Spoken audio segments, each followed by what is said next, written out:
It's very good to have Mark Batterson with us today. Mark and I connected. Mark, it's been probably 10 years ago for the first time, hasn't it? It's been a It, while.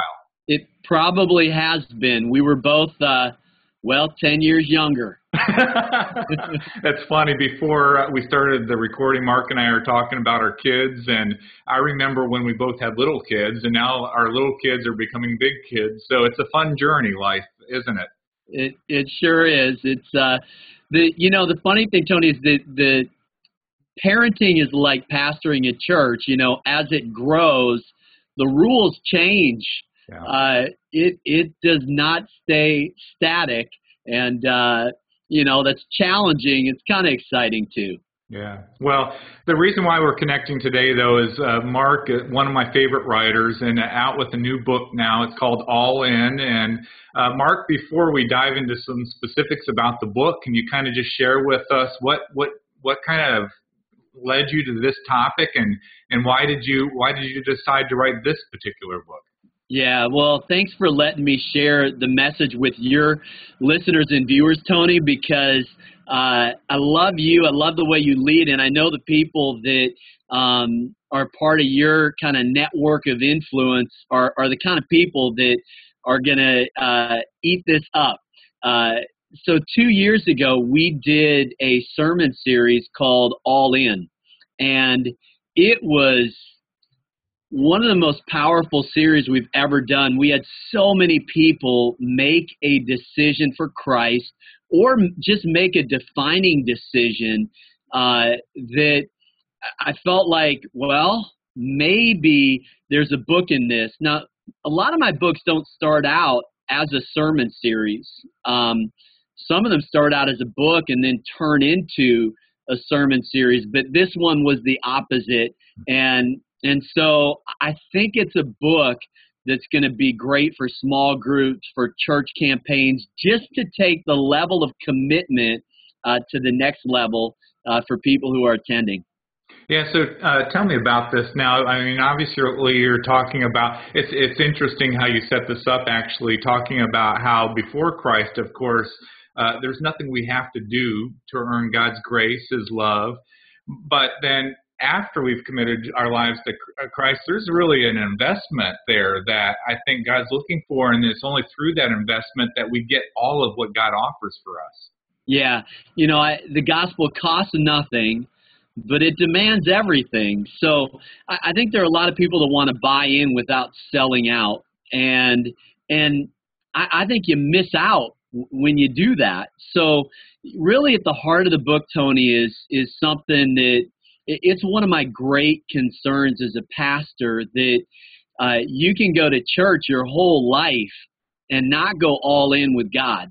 And so what I talk about is something that I call the inverted gospel. And it really is simply this, that there are a lot of people that think they're following Jesus, but the reality is they've invited Jesus to follow them.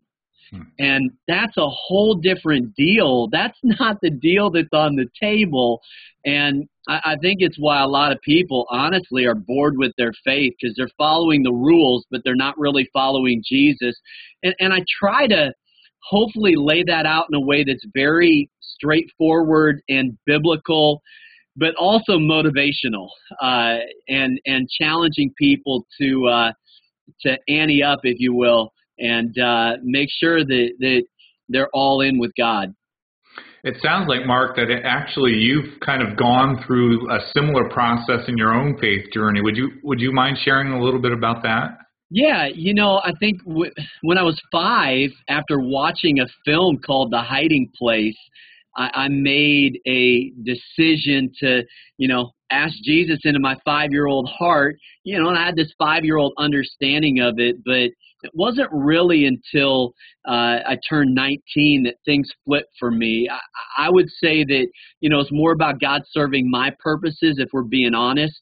But something happened when I was 19, and a switch flipped, and I was like, God, whatever, wherever, whenever, I'm tired of calling the shots. I'm tired of trying to play God.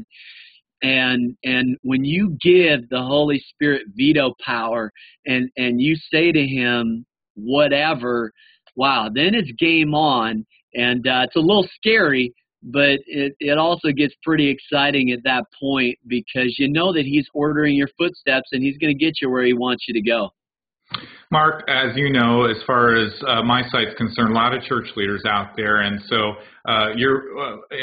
first thing we want to do, obviously, is encourage them to put your book in the hands of the folks in their church so that they can be challenged by what you are writing about. But help me with the pastor, teaching week after week. I know his heart. He wants his people to be all in. What kind of encouragement can you give teaching pastors as they're looking at challenging people to take this next step in their faith journey?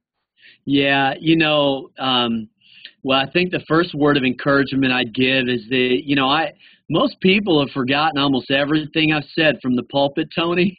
but I've also forgotten almost every meal I've ever eaten. And but each one of those have given me the nutrients to build muscle and sustain the vital organs. And so preaching week in and week out, I think, is just such it's such an important function in a local body of believers. So just a word of encouragement. But I think both as a writer and as a preacher, man, I'm tired of preaching messages that just educate people beyond the level of their obedience. And so I often say I don't write books to be read. I write them. They're a decision to be made. And as preachers, we've got to do a better job of, let's seal the deal at the end of our messages, at the end of our series. And that's the beauty of this book and potentially this series for churches, that I just think we've got to get people to the point of decision. I say in the book, destiny is not a mystery. Destiny is a decision. And I love the subtitle of the book, you're one decision away from a totally different life. I think that's the silver lining of this book, because it's pretty hard hitting and I don't pull any punches. But the good news is one decision away. And so if as a preacher, we can get people to that point of making that one decision, then it's worth it, isn't it? Then it's worth all of the time in the study, in the prayer closet, to see those kind of decisions made. So I don't know if you know a lot about Mark's story. He is a senior pastor and located in one of what I would guess would be one of the most challenging places to lead a church, because he's smack dab in the middle of Washington, D.C. It's a multi-site church. Mark, you talk about help as a pastor, helping people get to that decision, the most important decision they'll ever make. But you have a great church, and so beyond the decision point, and I'm guessing beyond the weekend services, what is your church doing to help people take these next steps beyond that decision point?